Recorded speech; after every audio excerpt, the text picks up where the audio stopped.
Pisces, welcome back to my channel.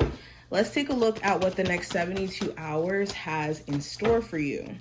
Any information that you also may be looking for will be listed in the description box if you want like a personal reading or to follow me on my other social medias and whatnot. We're going to do a 6-card spread, and then we're also going to pull some oracle cards to see what your spiritual team wants you to know for this time frame. Pisces, what does their spiritual team want them to know at this time?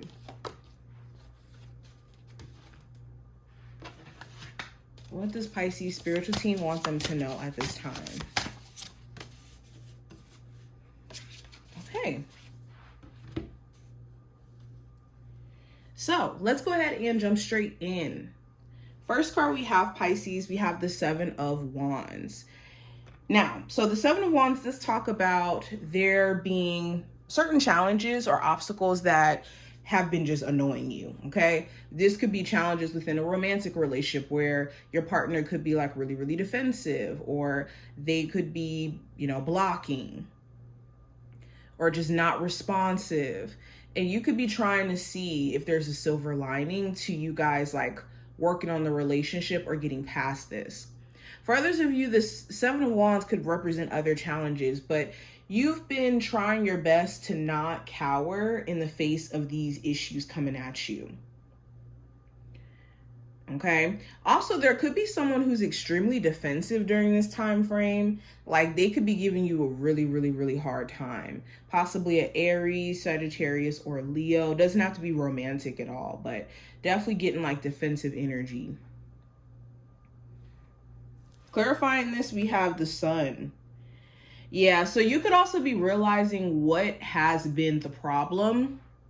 Like, for example, if there's been some issues within a family unit, you could be realizing exactly what the problem is. And it could be some unresolved, trauma.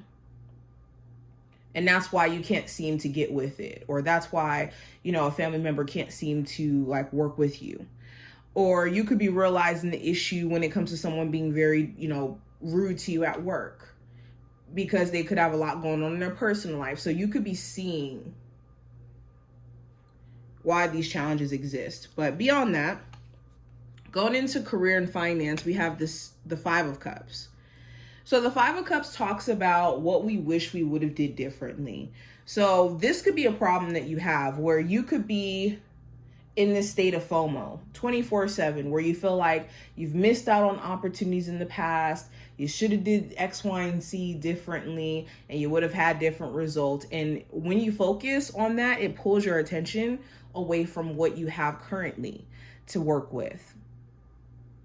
And that could be the challenge, is your attention being pulled away by grief. And this could even be grief not even connected to your career. Some of you've had some sort of like traumatic stuff happen where, you may have had someone pass, or you may have had a relationship end, or just major transitions that have been difficult to process that's been affecting your ability to show up in your career like how you would like to.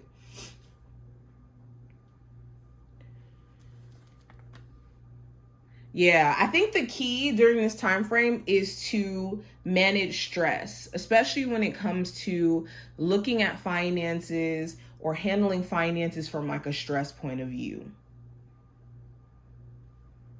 Now, going into what I see with love, we have the 10 of Pentacles. So some of my Pisces, you could be mainly focused on family and more so like responsibilities in your career than a relationship. For my singles, for my Pisces in a relationship, you may have been in this relationship for some time now, or you want to be with this person for the long haul. There could just be certain questions around whether or not either they're fully committed to the relationship or what the relationship may need after you guys have went through some rough patches. Like you guys may have been through some stuff if this has been a long-term partnership. And if this is like a fairly newer connection, it's the pressure of wanting it to be long-term that can make things a lot more stressful.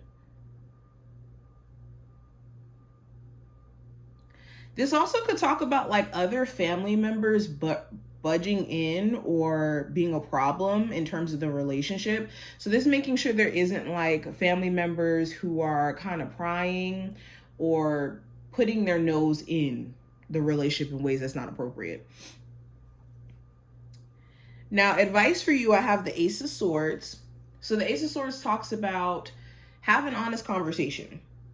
If you've been having certain things on your mind and you really feel like having a conversation or reaching a point of understanding is going to give you peace, I would go for that. Also, the Ace of Swords talks about like not spending so much time overthinking or thinking about the same stuff over and over again, especially if you already have the answers. Like if you already have a plan, you already know what to do, try not to think yourself out of progress. Now, a possible challenge you may run into, I have the Judgment card. So the challenge you may run into is someone either coming back and they're not different, like they may still have the same energy. They could still be really defensive, or they could still have certain patterns that they're showing you. And it's this question of like, is reconciling with them just being a dead horse? For others of you, the challenge may be someone's lack of wanting to reconcile or your lack of wanting to reconcile with someone and they just keep coming back. For others of you, the Judgment can talk about just realizations that are difficult. So you could be having a realization that, oh, wait, this person wasn't who I thought they were. And that could be difficult for you to process. Or you could have a realization around maybe spending habits and how much money you may have been spending that you could have saved, for example. And you could be just kind of having a hard time processing certain things. Now, going into the last card, we have the Queen of Cups.